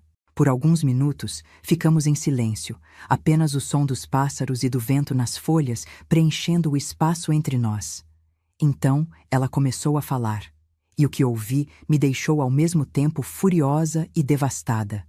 Minha avó Josefa tinha feito com minha mãe exatamente o que fez comigo. Tinha começado a vendê-la aos 8 anos para os mesmos tipos de homens, pelo mesmo tipo de dinheiro. Por anos, minha mãe sofreu os mesmos abusos, as mesmas ameaças, o mesmo terror que eu viria a conhecer. Quando engravidou de mim, aos 14 anos, fruto de um desses encontros arranjados por minha avó, não teve a opção de abortar. Minha avó viu em mim uma futura fonte de renda, uma continuação do ciclo perverso. Me manteve viva para isso. Ela sempre dizia que era o destino das mulheres da nossa família. Minha mãe explicou, lágrimas silenciosas escorrendo pelo rosto marcado. Que a mãe dela tinha feito o mesmo com ela, e a mãe da mãe dela antes disso. Um ciclo que vinha de gerações. Quando nasci, minha mãe tentou me proteger como podia. Arranjou trabalho fora de casa para ficar o máximo de tempo possível longe da influência da sua própria mãe. Mas precisava trabalhar cada vez mais para nos sustentar, deixando-me inevitavelmente sob os cuidados de minha avó. Eu suspeitava, admitiu, a voz quebrada pela vergonha. Via os sinais, os machucados, o modo como você mudou, como seus olhos perderam o brilho. Mas não queria acreditar. Não podia acreditar que minha própria mãe estivesse fazendo com você o que fez comigo. E quando tentei te contar? Perguntei, a antiga dor ressurgindo. Quando finalmente criei coragem e você me bateu, me chamou de mentirosa? Ela cobriu o rosto com as mãos, soluçando abertamente agora. Porque naquele momento, admitir a verdade seria admitir meu próprio fracasso, que não consegui te proteger, que permiti que o ciclo continuasse. Era mais fácil acreditar na mentira, mais fácil fingir que nada estava acontecendo. Não sei se a perdoei naquele dia. O perdão não é algo simples, não depois de tanto sofrimento. Mas compreendi algo importante. Minha mãe também era uma vítima. Uma vítima que se tornou cúmplice por fraqueza, por medo, por sua própria dor não resolvida. Isso não apagava sua responsabilidade, mas colocava suas ações e inações em uma luz diferente. E a avó Josefa? Perguntei temendo a resposta. Ela ainda... Minha mãe balançou a cabeça. Morreu há 2 anos, cirrose. A cachaça finalmente cobrou seu preço. Senti um alívio enorme, seguido de uma confusão de emoções difíceis de nomear. Não era exatamente alegria pela morte de alguém, nem mesmo de alguém que tinha me causado tanto mal. Era mais como libertação. A certeza de que aquela mulher nunca mais poderia machucar outra criança. Que com ela, talvez, aquele ciclo terrível tivesse finalmente encontrado seu fim. Depois daquele dia, minha mãe e eu desenvolvemos uma relação cautelosa. Não era o amor incondicional entre mãe e filha que algumas pessoas conhecem. Era algo mais complexo, construído sobre as ruínas de um passado doloroso, alimentado por uma compreensão mútua do sofrimento e pela determinação compartilhada de quebrar aquele padrão familiar. Ela nunca veio morar comigo no sítio, preferindo manter uma certa distância, talvez por vergonha, talvez por respeito ao meu espaço e à minha cura. Mas visitava regularmente, ajudava com o plantio e a colheita, aprendia sobre as ervas medicinais que eu agora cultivava, seguindo os ensinamentos de Dona Filomena. Foi durante uma dessas visitas, cerca de 1 ano depois do nosso reencontro, que ela me contou sobre os homens, aqueles que tinham abusado de mim, que minha avó tinha trazido para nossa casa, que tinham pago para destruir minha infância. A maioria já morreu, disse, enquanto separávamos sementes de coentro na varanda. Velhice, doença, acidentes. O coronel Zacarias teve um derrame que o deixou preso a uma cama, incapaz de falar ou se mover. Dizem que sofre dia e noite. Não senti alegria com essas notícias, nem vingança satisfeita. O que senti foi um tipo estranho de paz, como se o universo, à sua própria maneira e no seu próprio tempo, estivesse equilibrando as contas. E aquele último, Perguntei, referindo-me ao homem que tinha tentado me matar, de cujas mãos eu tinha escapado naquela noite desesperada. O que disse que tinha me matado? Um sorriso triste passou pelo rosto de minha mãe. Desapareceu logo depois. Dizem que foi embora para o Maranhão. Outros dizem que se envolveu com gente perigosa e acabou no fundo de algum rio. Ninguém sabe ao certo. Eu também nunca soube o que aconteceu com ele, e decidi que não importava. Ele já não tinha poder sobre mim, sobre meus sonhos, sobre meu futuro. Era apenas uma sombra do passado, cada vez mais distante à medida que eu construía minha nova vida. E foi uma vida surpreendentemente boa, considerando como começou. O sítio de Dona Filomena prosperou em minhas mãos. Aprendi a trabalhar a terra, a cultivar não apenas para sobreviver, mas para curar. As ervas medicinais que ela tinha me ensinado a reconhecer e utilizar se tornaram a base do meu sustento. No início, as pessoas da região vinham em busca de remédios simples: chás para dor de cabeça, pomadas para machucados, xaropes para tosse. Com o tempo, minha reputação cresceu. Viajantes vinham de longe para consultar a moça das ervas, como passei a ser conhecida. Não era apenas o conhecimento das plantas que atraía as pessoas. Era algo mais profundo, mais difícil de explicar. Talvez fosse porque eu, tendo conhecido as profundezas do sofrimento humano, conseguia reconhecer a dor nos olhos dos outros. Sabia ouvir sem julgar, aconselhar sem impor, oferecer conforto sem falsas promessas. Muitas das pessoas que me procuravam eram mulheres e meninas vítimas de abusos semelhantes aos que sofri. Vinham em busca de remédios para corpos machucados, mas também para almas quebradas, e descobri que, ao ajudá-las a curar, também curava a mim mesma. Cada história ouvida, cada conselho dado, cada mão segurada em momentos de desespero, me lembrava que meu sofrimento não tinha sido em vão, que podia transformá-lo em algo maior, algo que ajudasse a quebrar o ciclo para outras. Foi em 1978, aos 25 anos, que conheci José. Ele era um jovem agrônomo que trabalhava num projeto de extensão rural, ensinando técnicas agrícolas sustentáveis aos pequenos produtores da região. Veio ao meu sítio para falar sobre novos métodos de plantio, mas acabou ficando para aprender sobre minhas ervas medicinais. José era diferente de qualquer homem que já tinha conhecido. Quieto, respeitoso, com uma curiosidade genuína sobre meu trabalho e meu conhecimento. Nunca tentou me impressionar ou dominar. Nunca invadiu meu espaço pessoal. Nunca assumiu que tinha direito a nada além do que eu livremente oferecesse. Nossa amizade cresceu lentamente, ao longo de meses de visitas periódicas, conversas sobre plantas e cultivos, trocas de conhecimentos e experiências. Só percebi que estava me apaixonando quando me peguei, esperando ansiosamente por suas visitas, preparando bolos especiais nos dias que sabia que ele viria, sonhando com seu sorriso tranquilo nas noites solitárias. O medo, porém, era enorme. Depois de tudo o que tinha passado, a ideia de intimidade física me aterrorizava. As memórias dos abusos ainda estavam lá, enterradas mais fundo, mas prontas para ressurgir ao menor gatilho. Como explicar isso a um homem? Como fazer ele entender que meu recuo não era rejeição, mas trauma? Foi uma das mulheres que ajudei a curar quem me deu o conselho que mudaria tudo. Conte a ele, disse Maria, uma mulher de meia-idade que tinha sobrevivido a um casamento violento. Se ele for o homem certo, vai entender. Se não entender, não é o homem para você. Reunindo toda a coragem que tinha, numa tarde de chuva fina que deixava o ar perfumado com o cheiro de terra molhada, contei a José partes da minha história. Não todos os detalhes sórdidos, alguns horrores são pesados demais para compartilhar, mas o suficiente para que entendesse por que eu tremia quando ele chegava muito perto, por que ficava tensa quando estávamos sozinhos, por que precisaria de tempo e paciência infinita se quisesse construir algo comigo.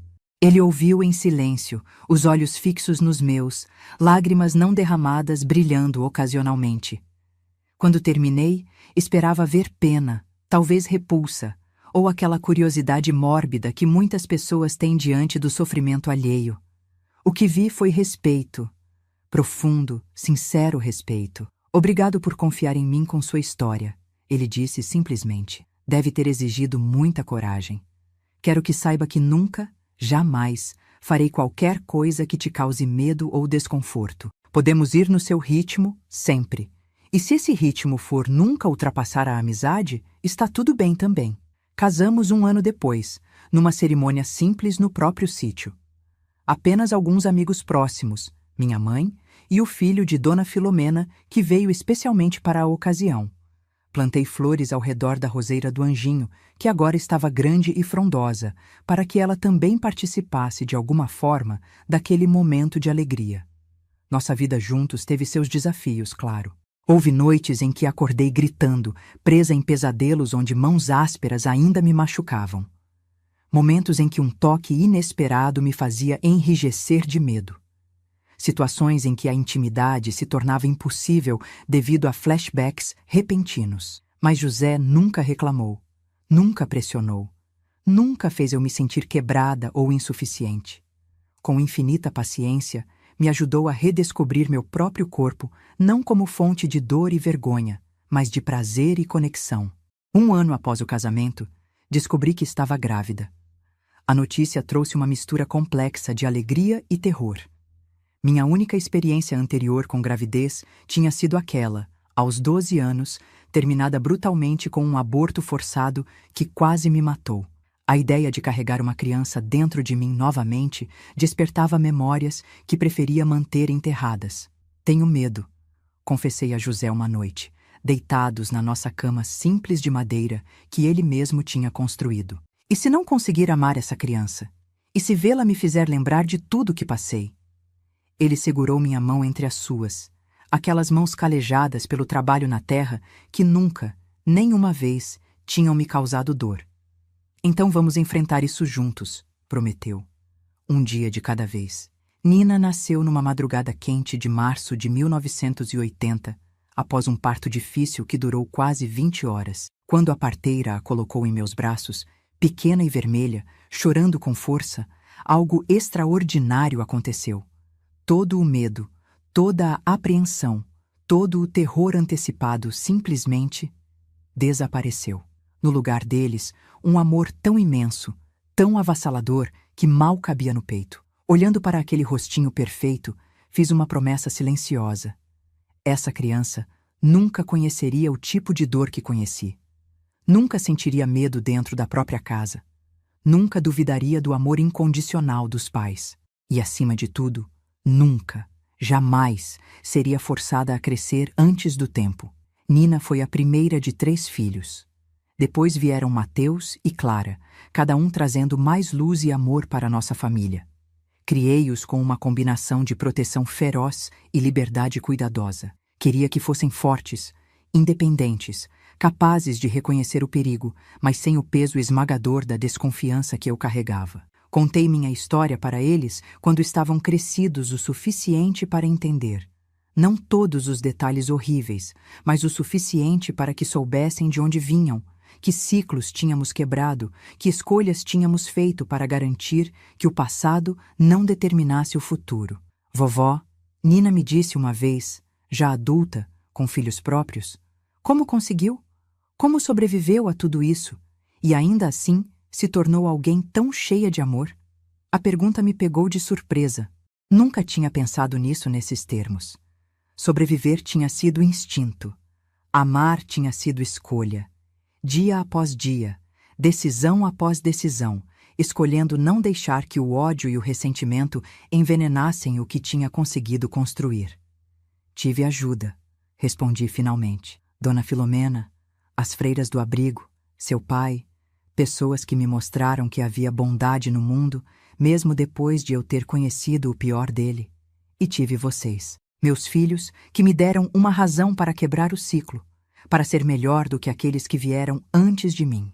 Hoje, aos 72 anos, olhando para trás, para a longa estrada que percorri desde aquela menina de 7 anos sendo levada pela primeira vez para fazer serviço, sinto uma espécie de paz que nunca achei possível. Não é uma paz perfeita. As cicatrizes ainda estão lá. Algumas noites ainda são longas. Alguns gatilhos ainda podem me transportar momentaneamente de volta àqueles quartos escuros. mas é uma paz real, construída não na negação do sofrimento, mas na sua transformação.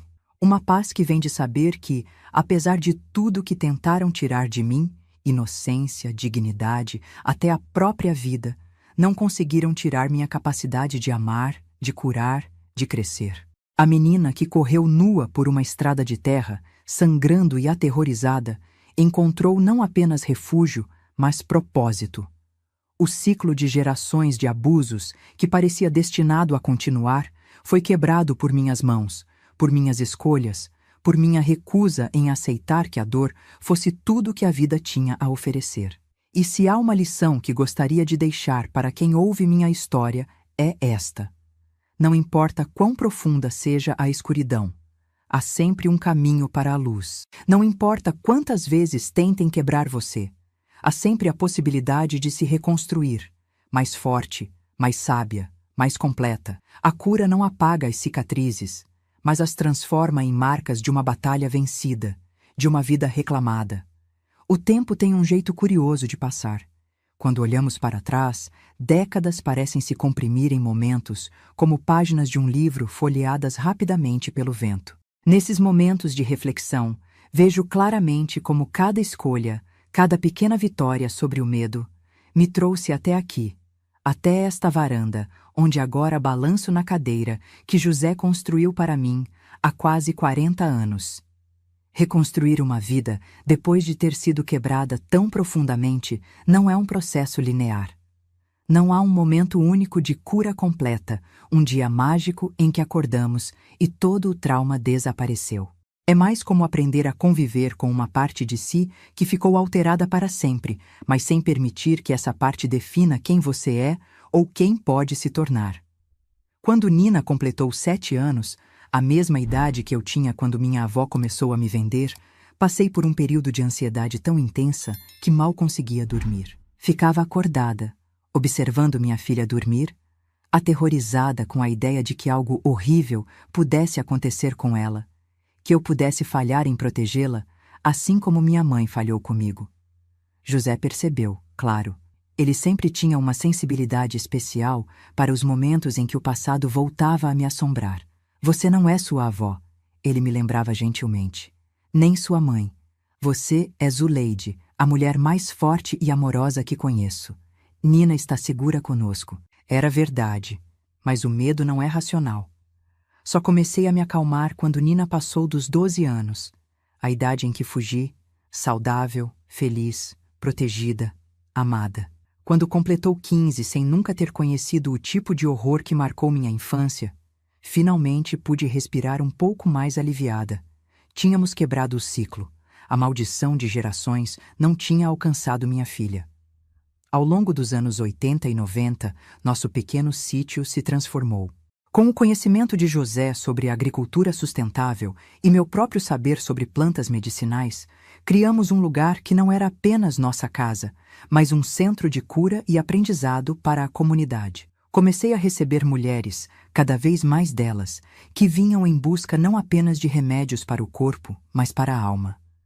Mulheres espancadas pelos maridos, meninas abusadas por padrastos ou tios, idosas abandonadas pela família. Vinham primeiro pelos chás e pomadas, depois voltavam pelas conversas, pelo acolhimento, pela possibilidade de serem ouvidas sem julgamento. Como a senhora conseguiu superar, Dona Zuleide? Era a pergunta que mais ouvia.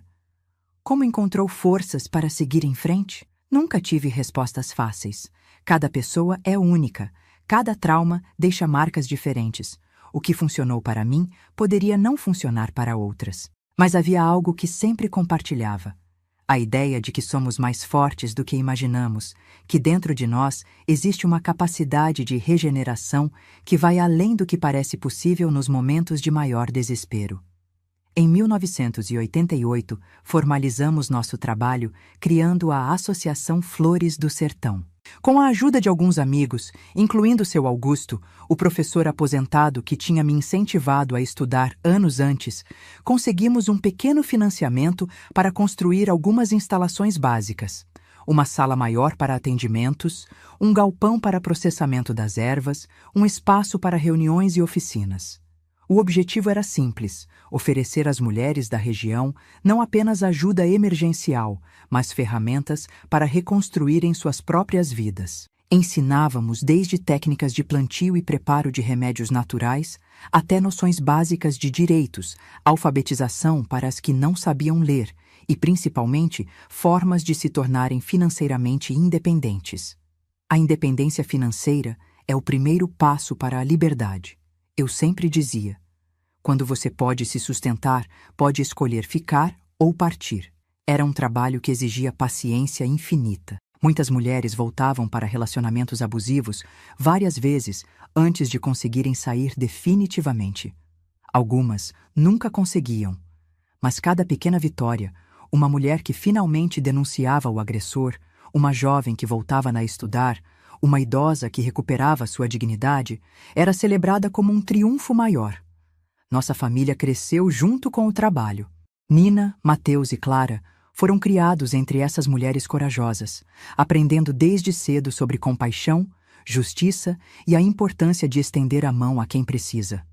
Inicialmente, José e eu tentamos protegê-los das histórias mais difíceis, dos detalhes mais sombrios do que acontecia em tantos lares. Mas crianças percebem mais do que imaginamos. Por que aquela moça tem o olho roxo, mãe? Perguntou Mateus certa vez, aos 8 anos, após ver uma jovem que tinha acabado de chegar ao sítio, fugida do marido violento. Decidimos então que era melhor educá-los com a verdade, adaptada à idade de cada um, do que deixá-los criar fantasias talvez ainda mais assustadoras. Explicamos, com palavras simples, que algumas pessoas machucavam outras, que algumas famílias não eram lugares seguros e que nosso trabalho era ajudar quem precisava de refúgio e cura. Como a senhora precisou um dia? Perguntou Clara, minha caçula, com aquela percepção afiada que sempre teve. Foi a primeira vez que mencionei partes da minha história para meus filhos. Não entrei em detalhes, eram muito pequenos, mas disse que sim, que eu também tinha precisado de ajuda quando era jovem, e que por isso entendia a importância de estender a mão a outros. À medida que cresciam, compartilhei mais. Quando Nina teve sua primeira menstruação, aos 11 anos, contei como minha própria entrada na puberdade tinha sido marcada por um aumento nos serviços que minha avó me obrigava a fazer, como meu corpo em desenvolvimento atraía um tipo diferente de atenção, mais perigosa.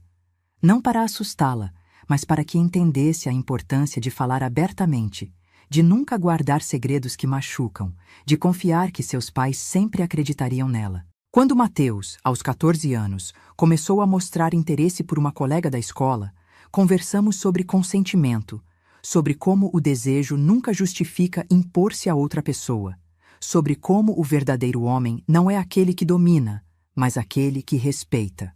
Clara, sempre a mais sensível dos três, foi quem mais se identificou com o nosso trabalho. Desde pequena, acompanhava-me nas colheitas de ervas, aprendia os nomes e propriedades de cada planta, observava atentamente como eu preparava os remédios. Aos 16 anos, já conduzia algumas oficinas sozinha, ensinando mulheres mais velhas a fazer pomadas e xaropes. Quero ser como a senhora quando crescer. Ela me disse certo dia, enquanto trabalhávamos juntas no processamento de erva cidreira. Quero ajudar pessoas a se curarem. O orgulho que senti naquele momento é indescritível.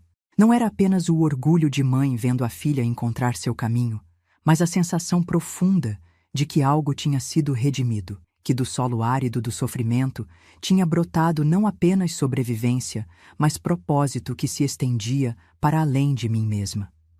Os anos 90 trouxeram mudanças significativas para nossa região e nosso trabalho. A informação começava a circular mais rapidamente, mesmo no interior. Leis de proteção à mulher, ainda que insuficientes, eram discutidas. As meninas iam à escola por mais tempo, sonhavam com universidades, com carreiras além do casamento e da maternidade. Nossa associação cresceu, ganhou reconhecimento. Começamos a receber visitas de grupos de outras cidades, de estudantes universitários interessados em medicina tradicional, de pesquisadores documentando saberes populares. Em 1997, fui convidada para falar num congresso em Salvador sobre práticas de cura tradicionais. Eu, que mal tinha concluído o ensino básico diante de médicos, antropólogos, cientistas, O medo foi imenso. Quem era eu para falar com aquelas pessoas cheias de diplomas e conhecimento formal? O que tinha para oferecer além de histórias e experiências pessoais? Exatamente isso, disse José, sempre meu maior apoiador. Suas histórias e experiências são seu maior tesouro. São reais, são vividas, são verdadeiras. Eles podem ter estudado nos livros, mas você aprendeu na própria pele. Aquela palestra foi um divisor de águas. Falei sobre as plantas que usava, claro, sobre os métodos de preparo, sobre os resultados que via. Mas falei principalmente sobre cura como processo holístico, que não adianta tratar o corpo se a alma continua doente, que muitas das enfermidades que tratava tinham raízes não em bactérias ou vírus, mas em violências diversas, em corações partidos, em espíritos esmagados por anos de abuso. Não revelei minha história pessoal naquela ocasião. Ainda não estava pronta para expor meu passado tão publicamente. Mas falei como quem conhece o território do sofrimento por dentro, não apenas como observadora distante. E isso fez toda a diferença. Depois daquela palestra, nosso trabalho ganhou ainda mais visibilidade. Recebemos apoio de ONGs nacionais e internacionais, conseguimos expandir nossas instalações, oferecer mais serviços. Em 2001, inauguramos a Casa das Flores, um abrigo temporário para mulheres em situação de violência extrema, que precisavam de um lugar seguro para ficar enquanto reconstruíam suas vidas. Foi uma cerimônia simples, mas significativa. Nina, já formada em psicologia, assumiu a coordenação do abrigo. Mateus, que tinha seguido os passos do pai na agronomia, cuidava da parte produtiva do sítio, desenvolvendo cultivos sustentáveis que ajudavam a manter economicamente nossa estrutura cada vez maior. Clara, que optou por estudar enfermagem, dividia seu tempo entre o hospital regional e nosso centro de atendimento. Minha mãe esteve presente na inauguração. Nossa relação tinha melhorado com os anos, embora nunca tenha se tornado completamente livre das sombras do passado. Ela nunca mais se casou, dedicando-se a trabalhos voluntários com crianças órfãs. Uma forma de redenção, talvez, por não ter conseguido me proteger. Você conseguiu, filha, ela disse, olhando para a placa simples que identificava a Casa das Flores. Transformou a dor em algo belo. Era verdade. Aquele lugar representava tudo que eu não tive: segurança, acolhimento, a possibilidade de recomeçar sem medo. Cada mulher que passava por nossas portas tinha a chance que me foi negada durante tantos anos. A chance de escrever sua própria história, livre das mãos que tentavam controlá-la. Em 2010, aos 57 anos, fiz algo que nunca imaginei que faria. Escrevi um livro. Não era um livro técnico sobre plantas medicinais, embora esse conhecimento estivesse presente nas páginas. Era minha história, contada pela primeira vez de forma completa, sem censuras ou omissões. Flores entre Espinhos nasceu de centenas de noites insones, de lágrimas derramadas sobre um caderno simples, de conversas profundas com José e meus filhos, que me incentivaram a cada passo. Não foi fácil reviver certos momentos, colocar em palavras experiências que durante tanto tempo permaneceram apenas como sensações de terror em meu corpo. Mas foi libertador. O livro, publicado inicialmente por uma pequena editora regional, ultrapassou todas as expectativas. Foi reimpressa várias vezes, chegou a outras regiões do país, eventualmente foi traduzido para espanhol e distribuído em outros países da América Latina. Recebi centenas de cartas e, mais tarde, e-mails de mulheres que se identificaram com partes da minha jornada, que encontraram esperança na possibilidade de reconstrução que minha história representava. Sua história salvou minha vida, escreveu uma jovem de Minas Gerais. Estava prestes a desistir quando li seu livro e percebi que se você conseguiu sobreviver ao que passou, eu também posso. Era difícil assimilar o impacto que minhas palavras tinham. Eu, que por tanto tempo fui silenciada, ameaçada para não contar o que vivia, agora via minha voz alcançar lugares que nunca imaginei, tocar vidas que nunca conheceria pessoalmente. Com os royalties do livro, expandimos ainda mais nosso trabalho.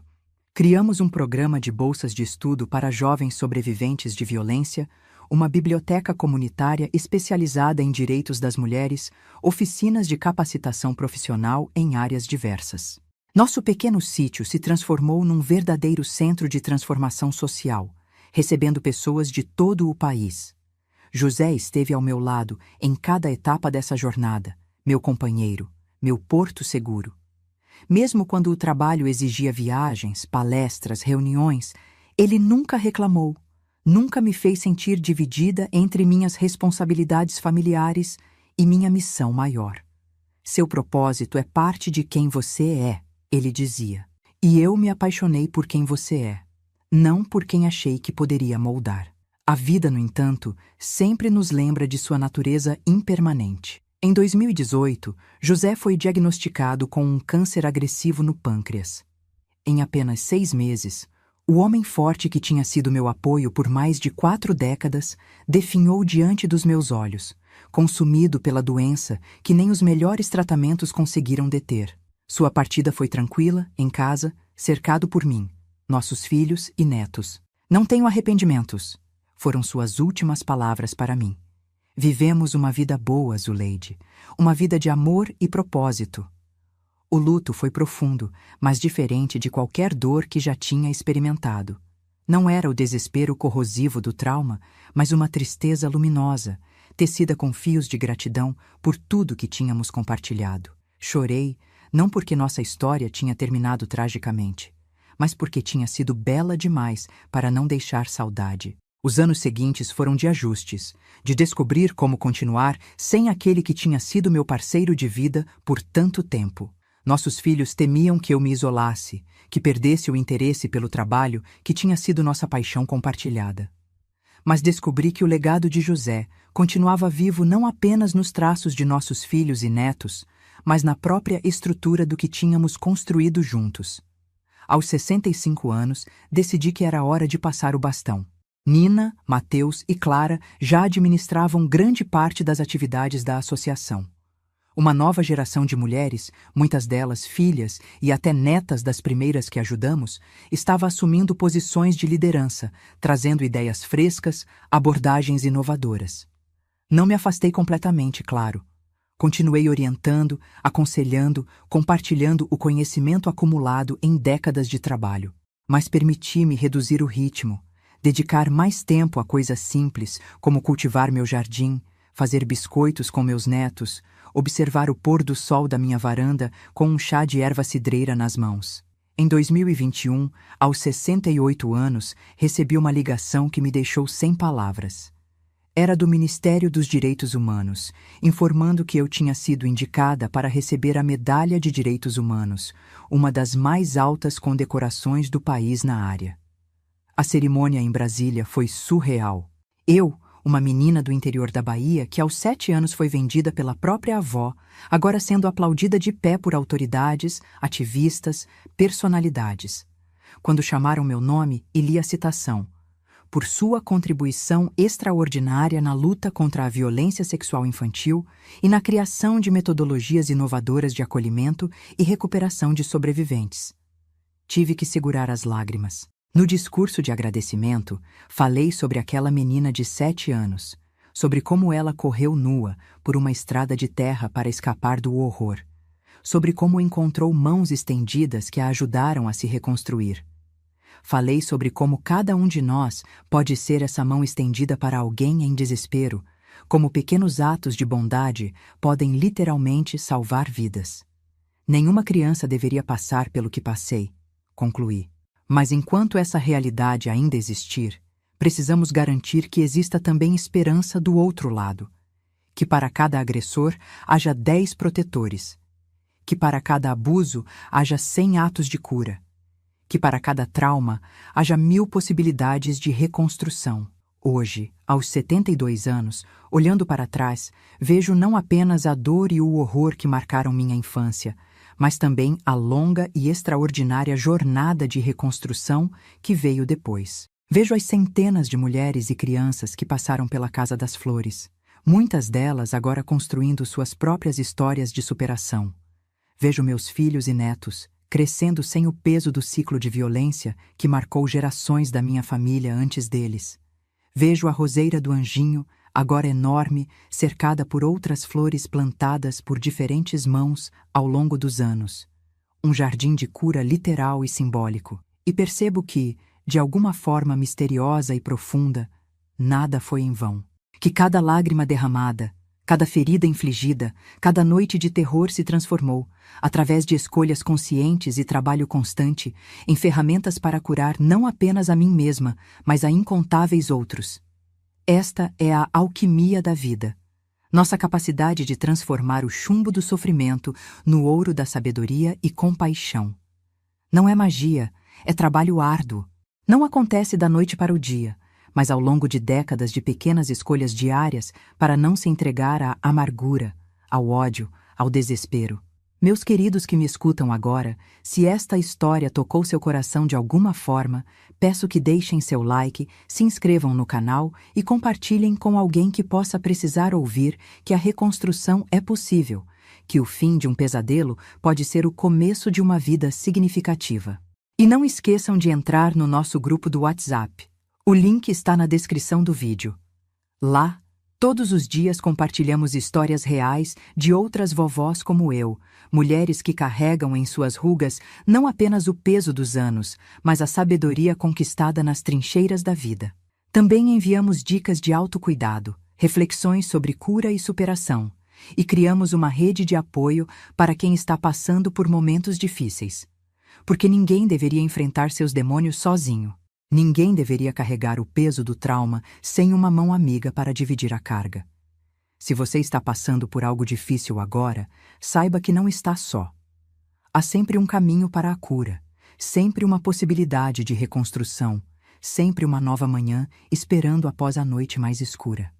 Esta vovó que vos fala já viu o pior e o melhor da humanidade e escolhe acreditar no melhor, todos os dias. Você também pode fazer essa escolha. Obrigada por me ouvirem até aqui. Que Deus proteja o caminho de cada um de vocês e que nunca falte coragem para transformar dor em propósito, trauma em sabedoria e cicatrizes em mapas para guiar outros à liberdade. Outros à liberdade. Outros à liberdade. Outros à liberdade. Outros à liberdade. Outros à liberdade. Outros à liberdade. Outros à liberdade. Outros à liberdade. Outros à liberdade. Outros à liberdade.